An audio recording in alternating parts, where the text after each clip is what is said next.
When you're using the shield, if you want to use the actuators and sensors on your robot, you of course need power.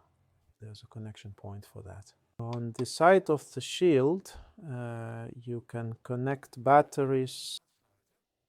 There are different battery holders. An example of that, obviously you can't just push the wire into the connection point like this. So there's a little adapter for that.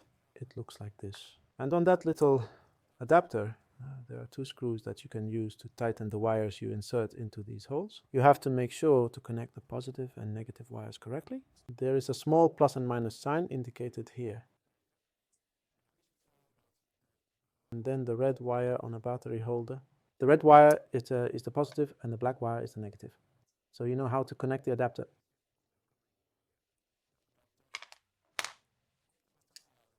Screw it onto the battery holder. Well, it looks something like this.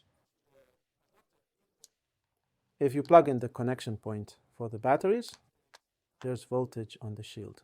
Now you also need to pay attention to what you connect to the shield. If you're only connecting a servo motor, then you don't need much power. Just a battery holder with 3 AA batteries. Enough. You're going to use now these kinds of motors. They can require up to 12 volts. So 3 AA batteries won't be enough. Then you'll need to use a bigger battery holder.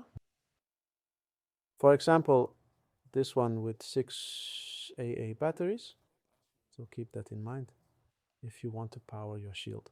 Make sure you use an adapter where you connect the positive and negative terminals correctly, with red being positive and black negative. And make sure you use enough batteries for the number of actuators and sensors you connect to your shield.